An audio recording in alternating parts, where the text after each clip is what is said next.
ജയിച്ചു, കാര്യമൊക്കെ ശരി തന്നെ. പക്ഷേ ഞാൻ ഒട്ടും ഹാപ്പിയല്ല.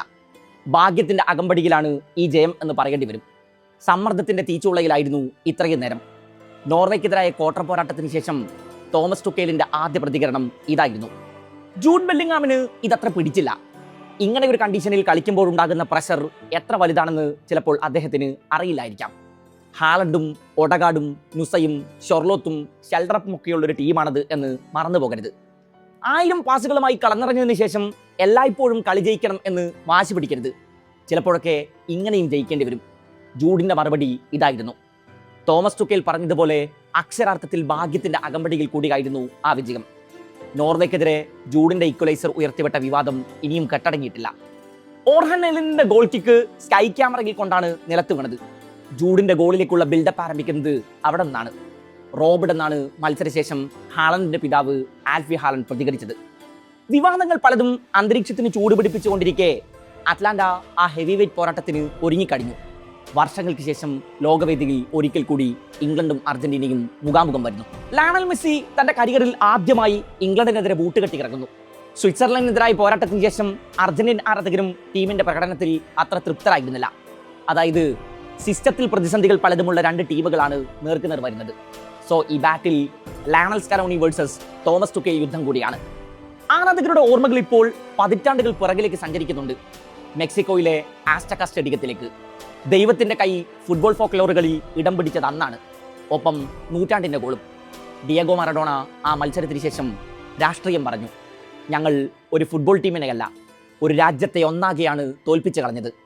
4 വർഷങ്ങൾക്ക് മുമ്പ് ഫോക്ലൻഡ് വാറിൽ അർജന്റീനയിലെ പച്ച മനുഷ്യരെ ബ്രിട്ടീഷ് സൈന്യം പക്ഷികളെ വെടിവെച്ച് കൊല്ലുന്നത് പോലെയാണ് കൊന്നൊടുക്കിയത്.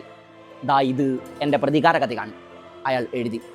ഫുട്ബോൾ മൈതാനങ്ങളിലെ അർജന്റീന ഇംഗ്ലണ്ട് പോരാട്ടങ്ങൾക്ക് രാഷ്ട്രീയ പ്രാധാന്യം കൂടെ കൈവരുന്നത് അങ്ങനെയാണ്. 1998 ഈ പോര് പിന്നെ അരങ്ങേറിയത്. അതും ഒരു ത്രില്ലറായിരുന്നു. ഷൂട്ടൗട്ടിൽ കളി ജയിച്ച് അർജന്റീന ക്വാർട്ടറിൽ പ്രവേശിച്ചു. ഡിയഗോ സിമിയോണിയെ ഫൗൾ ചെയ്തതിന് ഡേവിഡ് ബെക്കാം ആ മത്സരത്തിൽ റെഡ് കാർഡ് കണ്ട് പുറത്തു പോകുന്നുണ്ട്. 2002 ബെക്കാമിന്റെ പ്രതികാരം അരങ്ങേറി. എതിരില്ലാത്ത ഒരു ഗോളിന് അന്ന് ഇംഗ്ലണ്ട് അർജന്റീനയെ വീഴ്ത്തി. ബെക്കാമായിരുന്നു ഇംഗ്ലണ്ടിനായി വലകൊടുക്കിയത്. 2 പതിറ്റാണ്ടിലേറെ കാലമായി വിശ്വവേദിയിൽ പിന്നെ അങ്ങനെ ഒരു പോര് ആവർത്തിച്ചിട്ടില്ല. അമേരിക്കൻ മണ്ണ് ഇതാ ഒരിക്കൽ കൂടി ആ മഹായുദ്ധത്തിന് വേദിയാകുന്നു. ക്രൊയേഷ്യയും ഗാനയും പനാമയും അടങ്ങുന്ന ഗ്രൂപ്പ് എല്ലിൽ നിന്നാണ് ഇംഗ്ലണ്ട് ഇക്കുറി തങ്ങളുടെ ലോകകപ്പ് ക്യാമ്പയിൻ ആരംഭിക്കുന്നത്. കരുത്തരായ ക്രൊയേഷ്യയെ 2-നെതിരെ 4 ഗോളുകൾക്ക് പരാജയപ്പെടുത്തി. ഘാനയോട് ഗോൾ രഹിത സമനില. പനാമയെ എതിരില്ലാത്ത 2 ഗോളിന് വീഴ്ത്തുന്നു. റൗണ്ട് ഓഫ് 32-ൽ കോങ്കോയെ 1-നെതിരെ 2 ഗോളുകൾക്കാണ് തോൽപ്പിച്ചത്. റൗണ്ട് ഓഫ് 16-ൽ മെക്സിക്കോയായിരുന്നു മുന്നിൽ. ഈ ലോകകപ്പിലെ ഏറ്റവും വലിയ ആവേശപ്പോരുകളിൽ ഒന്നിന് അന്ന് മെക്സിക്കോ സിറ്റി സ്റ്റേഡിയം സാക്ഷ്യം വഹിച്ചു. 40 മിനിറ്റിലേറെ 10 പേരുമായി കളിച്ചാണ് ഇംഗ്ലണ്ട് മത്സരം ജയിച്ചത്.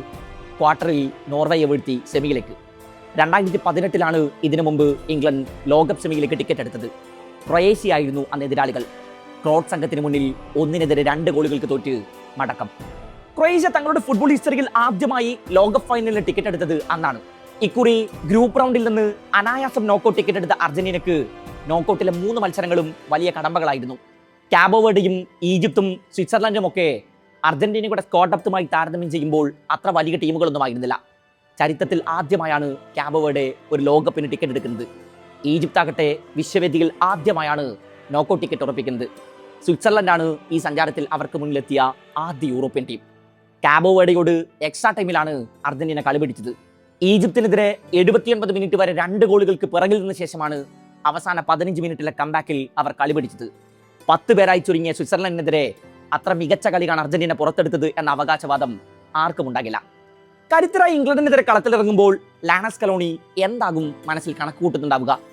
ഡിഫൻസിലും മുന്നേറ്റങ്ങളിലും മിഡിലുമൊക്കെ പ്രശ്നങ്ങൾ ഉറഞ്ഞുകൂടി കിടക്കുന്നുണ്ട്.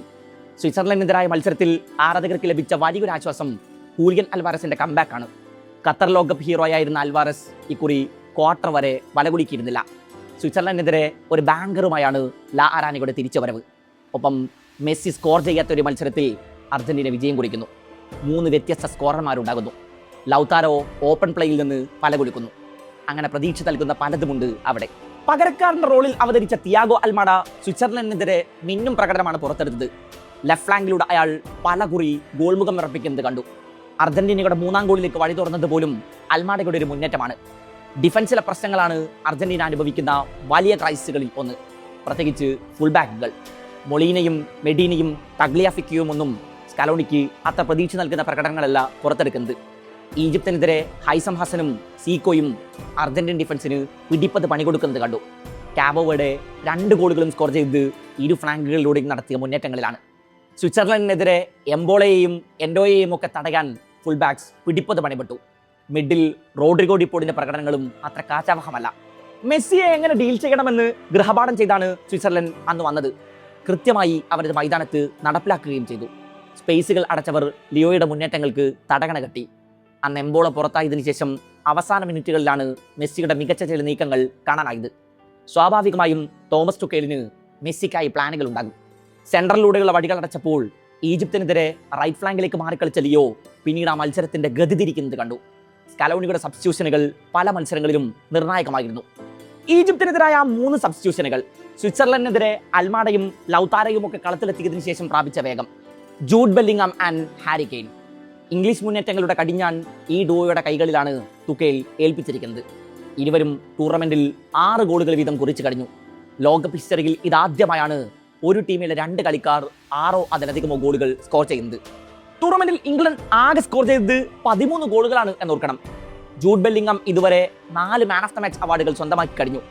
നോക്കൌട്ടിൽ തുടർച്ചയായ 2 മത്സരങ്ങളിൽ ബ്രേസ്.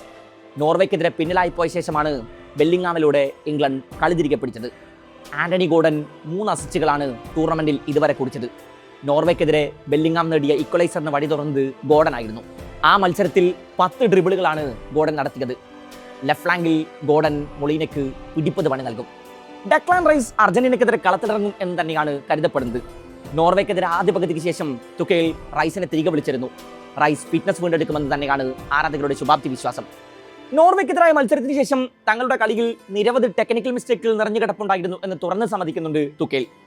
ഈ ടൂർണമെന്റിൽ ഇതുവരെ സെറ്റ് പീസുകളിൽ നിന്ന് 6 തവണയാണ് അർജന്റീന വലകുലുക്കിയത്. മറ്റൊരു ടീമും ഇതുവരെ ഇത്രയധികം സെറ്റ് പീസ് ഗോളുകൾ ഈ ടൂർണമെന്റിൽ കുറിച്ചിട്ടില്ല. അതിൽ 3 എണ്ണം പറഞ്ഞത് മെസ്സിയിലൂടെയാണ്. നോർവേക്കെതിരെ സെറ്റ് പീസുകളെ പ്രതിരോധിക്കുന്നതിൽ ഇംഗ്ലണ്ട് വലിയ പിഴവുകൾ വരുത്തുന്നത് കണ്ടു. സ്വിറ്റ്സർലൻഡിനെതിരെ ഉയരക്കാരായ 2 പ്രതിരോധ താരങ്ങൾക്കിടയിൽ നിന്നാണ് മാക്കലിസ്റ്ററിന്റെ തല നിറയൊടിച്ചത് എന്ന കാര്യം മറന്നുപോകരുത്. സോ ഡിഫൻസിലെ പിഴവുകൾക്ക് വലിയ വില കൊടുക്കേണ്ടി വരും ഇംഗ്ലണ്ട്. 17 ഗോളുകൾ ടൂർണമെന്റിൽ ഇതുവരെ അർജന്റീന സ്കോർ ചെയ്ത് കഴിഞ്ഞു. മറ്റൊരു ടീമും ഇക്കുറി അതിൽ കൂടുതൽ ഗോളുകൾ സ്കോർ ചെയ്തിട്ടില്ല. അതിൽ 8 പിറന്നത് ലയണൽ മെസ്സിയുടെ ബൂട്ടിൽ നിന്നാണ് എന്നോർക്കണം. മെസ്സിയിലേക്കും മെസ്സിയിൽ നിന്ന് മറ്റ് താരങ്ങളിലേക്കുമുള്ള സപ്ലൈ ലൈൻ ബ്രേക്ക് ചെയ്യുക എന്താവും ഇംഗ്ലണ്ടിന് മുന്നിലെ വലിയ ടാസ്ക്. നാച്ചുറൽ വിംഗർമാരില്ലാത്തതിനാൽ തന്നെ ഫുൾ ബാക്സിന് പിടിപ്പത് പണിയാണ് അർജന്റീന നിരയിൽ. ടീം ഏറ്റവും അധികം പ്രതിസന്ധികൾ അനുഭവിക്കുന്നതും അവിടെ തന്നെ. ജൂലിയാനോ സിമിയോണിയെ പോലെ പേസും മികച്ച വർക്ക് റേറ്റുമുള്ള ഒരു താരത്തെ സ്കലോണി എന്തിനാണ് ഇപ്പോഴും ബെഞ്ചിലിരുത്തിയിരിക്കുന്നത് എന്ന് ആരാധകർ ചോദിക്കുന്നുണ്ട്. ടീമിൽ വലിയ മാറ്റങ്ങൾക്ക് സ്കലോണി മുതിരാൻ സാധ്യതയില്ല. ഏതായാലും തോമസ് ടുക്കേലും സ്കലോണിയും തമ്മിലുള്ള ഒരു ടാക്ടിക്കൽ ബാറ്റിലിന് കൂടിയാകും നാളെ അറ്റ്ലാന്റ സാക്ഷിയാവുക. കാത്തിരിപ്പിന് ഇനി മണിക്കൂറുകളുടെ ദൂരം.